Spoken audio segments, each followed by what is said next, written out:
λοιπόν η Ελλάδα και οι Έλληνες έχουν περάσει μέσα από μία κόλαση και αυτό χωρίς να σημειώνεται μείωση του χρέους μας σε απόλυτους αριθμούς.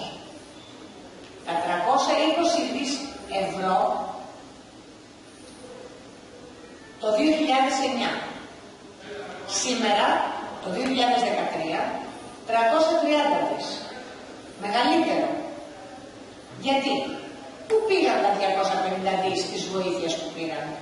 Πού πήγε το περίφημο PSI, το κούρεμα των 150 δις τα ομόλογα που είχαν τα ελληνικά ασφαλιστικά ταμεία, τα ελληνικά πανεπιστήμια, τα ελληνικά νοσοκομεία και οι Έλληνες μικροομολογιούχοι? Με ένα χρέος λοιπόν αμετάβλητο και το ακαθάριστο εθνικό προϊόν να καταραίει, ήταν αναμενόμενο να φτάσουμε και σε ποσοστά της τάξης του 175%.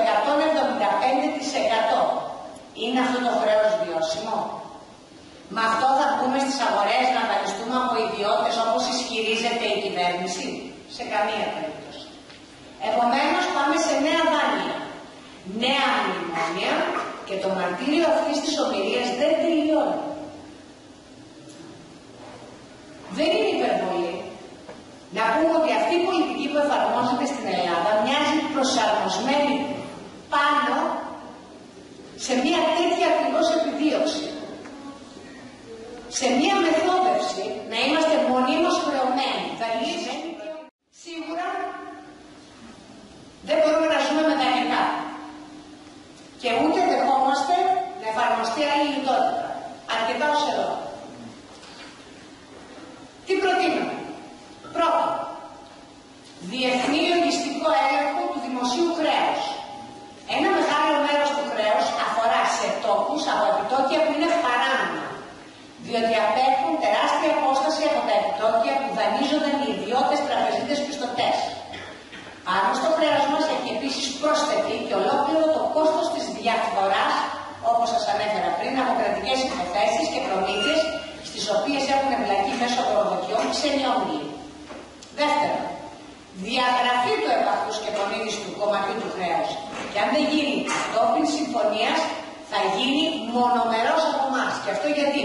Γιατί και το εθνικό δίκαιο της Γερμανίας και το διεθνές δίκαιο τι λέει? Όσες συμβάσεις έχουν γίνει με παράνομες πράξεις, δηλαδή δωροδοκίες, μίζες κλπ. Και αυτό αποδείχθη, είναι ως μηδέποτε καταρτηθήσεις. Αυτό τι σημαίνει? Σημαίνει ότι όλα αυτά τα σκάνδαλα των εξοπλιστικών που σήμερα ο κύριος Τζοχατζόπουλος βρίσκεται στη φυλακή και ψάχνουν να βρουν τα δύση σε offshore εταιρείες, είναι χρήματα τα οποία μπαίνουν μέσα στο επαχθές και πονίδιστο αυτό χρέος και τα οποία εμείς δεν οφείλουμε. Γι' αυτό λέμε και όχι μόνο κατόπιν συμφωνία στη διαγραφή, αλλά και μονομερός, γιατί θα βρούμε το δίκαιο μας μέσα από τα διεθνή δικαστήρια. Καταγγελία των μνημονίων και των δανειακών συμβάσεων και κατάργηση των νόμων που θεσπίστηκαν σε εκτέλεση. Γιατί αυτό? Οι δανειακές συμβάσεις μαζί με τα μνημόνια ελέγχονται ευθέως ως προς την νομιμότητά τους. Καταρχήν, το μνημόνιο το πρώτο δεν ψηφίστηκε από την Βουλή, μόλον ότι εκχώρησε μεγάλο μέρος της άσκησης της εθνικής μας κυριαρχίας. Παράλληλα, είναι άκρως αντισυνταγματικά, όπως υποστηρίζουν κορυφαίοι συνταγματολόγοι. Παράδειγμα, οι περισσότεροι Έλληνες καλούνται αυτή τη στιγμή να επομιστούν βάρη εντελώς δυσανάλογα ως προς τις πραγματικές οικονομικές δυνατότητές τους. Το ελληνικό κράτος επίσης δεν διολείπτει κατά προτεραιότητα όπως είναι υποχρεωμένο τις ανάγκες του ελληνικού λαού, αλλά επιδίδεται κατά κύριο λόγο στην ικανοποίηση των απαιτήσεων των δανειστών. Ακόμα και βάσει συμβάσεων του ΟΗΕ, όπως παραδείγματος χάρη σύμβαση της Βιέννης, η Ελλάδα ως κράτος και ως κοινωνία δεν είναι υποχρεωμένες να κάνουν εκτελεστές υποχρεώσεις, στις οποίες είναι εντελώς αδύνατο να ανταποκριθούν και που τους επιβλήθηκαν κατά τρόπο παράνομο και οριακά βίαιο. Το Σύνταγμά μας λέει ότι πρώτα πρέπει να ταΐσουμε το λαό μας και μετά να πληρώσουμε τις υποχρεώσεις μας προς τρίτους. Τέταρτον, διεκδίκηση του κατοχικού δανείου και των πολεμικών επανορθώσεων. είχε το θράσος ο πρόεδρος Γερμανός, ο κύριος Γκάου, που ήρθε πριν από λίγες μέρες στην Ελλάδα, να μας πει ότι το χρέος μας, μάλλον ότι το χρέος της πατρίδας και της Γερμανίας προς την Ελλάδα είναι μόνο ηθικό. Αυτό είναι κοροϊδία, είναι εμπερμός. Το κατοχικό δάνειο και οι πολεμικές αποζημιώσεις, τις οποίες μας οφείλει η Γερμανία, πρέπει να μας τις ξεπληρώσει και να καταβάλει όλο το ποσό για να ξοπλίσουν οι Γερμανοί το χρέος τους, και αυτό δεν πρόκειται φυσικά να φέρει πίσω τα νεκρά μωρά, γυναίκες, μητέρες και όλους αυτούς που σφάλιασαν και όλα τα χωριά που κατέστρεψαν. Παρ' όλα αυτά δεν είναι μόνο ηθικό, είναι και οικονομικό. Γιατί το κατοχικό δάνειο, όπως ξέρετε, ήταν και αναγκαστικό. Δεν τους το δώσαμε με τη θέλησή μας. Στο δεύτερο λοιπόν παγκόσμιο πόλεμο, οι κατοχικές δυνάμεις του άξονα επέβαλαν στην Ελλάδα να παραχωρήσει αναγκαστικό δάνειο. Για τον ίδιο λόγο μεταπολεμικά όλα τα υπόλοιπα κράτη έχουν εξοπλιστεί στο ακέραιο. Γιατί όχι εμείς, η Ιταλία, η Βουλγαρία έχουν εξοπλίσει την Ελλάδα από δικό τους μερίδιο του δανείου. Γιατί όχι και η Γερμανία. Μείζον ζήτημα υπάρχει ακόμα ανοιχτό αναφορικά με τις πολεμικές επανορθώσεις έναντι της Ελλάδας από το δεύτερο παγκόσμιο πόλεμο. Και εμείς όλα αυτά τα χρόνια έχουμε ηγεσίες φιλογερμανικές, οι οποίοι προφανώς κάνουν τα στραβά μάτια και δεν τολμάνε να τα ζητήσουν. Και σήμερα που τα έχουμε ανάγκη, αντί να σηκώσουν τα αναστημά τους και να τα απαιτήσουν, προσπαθούν διπλωματικά, και προφανώς για την εκβιαζόμενη από τη Μέρκελ, με τις λίστες όπως είπαμε πριν, ή δεν ξέρω από πού αλλού, και κάνουν το κορόιδο. Και ο κύριος Παπούλιας σήμερα θυμήθηκε να πατήσει πόδι. Πέμπτον, ανακήρυξη της αποκλειστικής οικονομικής ζώνης.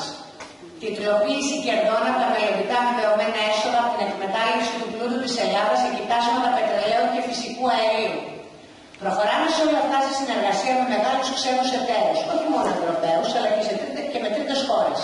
Εδώ να σημειώσω ότι οι δανειστές μας εμφανίζονται να πιέζουν για επενδύσεις ή αποκρατικοποίησεις, αλλά όποτε η Ελλάδα ανοίγει επαφές και συνεργασίες προς εταιρείες, όπως για παράδειγμα η ρωσική Gazprom ή η κινέζικη Κόστα, δημιουργούνται συνέχεια προσκόμματα τα ευρωπαϊκά κέντρα, θεσμικά και μη. Επισημαίνω επίσης ότι επί σειρά ετών κάποιοι αποσιωπούσαν τα επιστημονικά ευρήματα για ύπαρξη υδρογοναθράκων ή και διέψευαν, όπως είχε κάνει ο Γιώργος Παπανδρέου σε μια συνέντευξή του, ότι υπάρχουν. Και ξαφνικά εμφανίζονται εκθέσεις που έχουν γίνει τα τελευταία χρόνια και παλιότερα, που εμφανίζουν την Ελλάδα ως χώρα πλούσια σε κοιτάσματα. 6. Στοχευμένες αποκρατικοποίησεις με τα έσοδα να πηγαίνουν στην ανάπτυξη και στη ρευστότητα στην αγορά. Και μιλώντας για αποκρατικοποίησεις, σας επισημαίνω ότι το δικό μας κυβερνητικό πρόγραμμα περιέχει ισχυρές θέσεις υπέρ των επενδύσεων και του ιδιωτικού τομέα.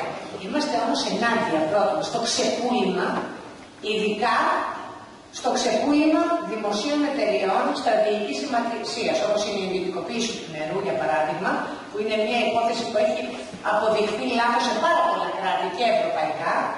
Και όμως, ό,τι αφορά την Ελλάδα, οι δανειστές μας και η κυβέρνηση φυσικά στη συνεργασία επιμένουν.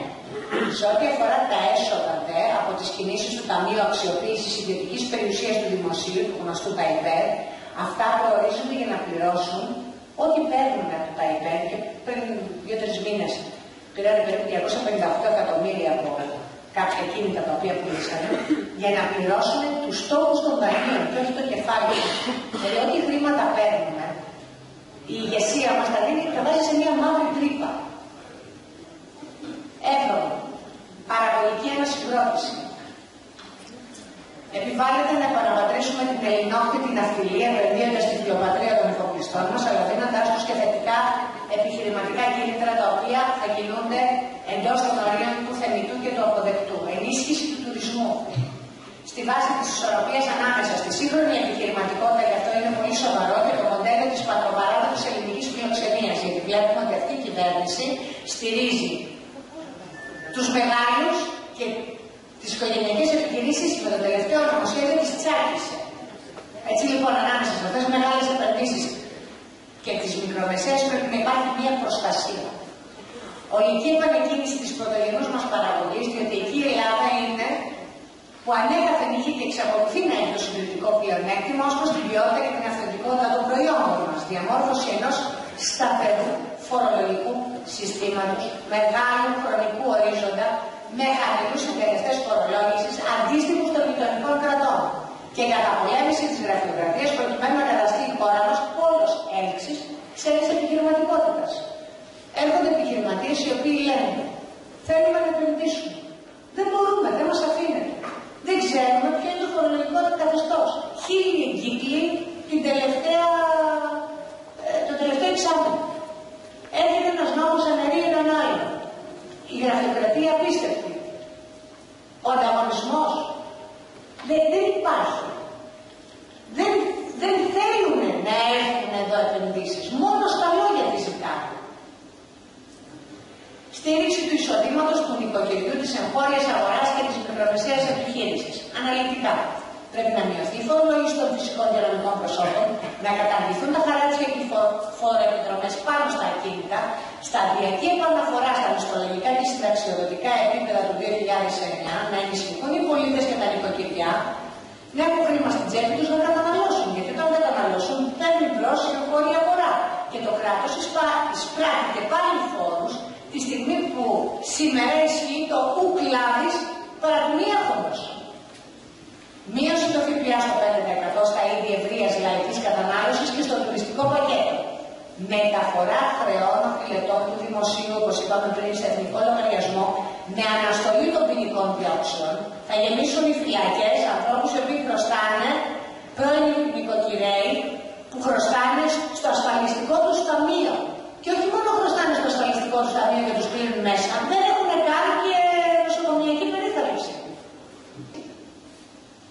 Κούρεμα στα δάνεια των υπερχρεωμένων νοικοκυριών και επιχειρήσεων, εξαιρουμένων των περιπτώσεων που οφειλέτες έχουν επάρκεια και δυνατότητες, αλλά εκμεταλλεύονται την κρίση και απόδοση φορολογικής και ασφαλιστικής ενημερότητας σε επιχειρήσεις και επαγγελματίες που σήμερα τους έχουν κοπεί προκειμένου να ξαναρθούν να λειτουργούν κανονικά. Εδώ υπάρχουν πάρα πολλά θέματα, όπως ξέρετε, τα οποία καταλήγουν πάντα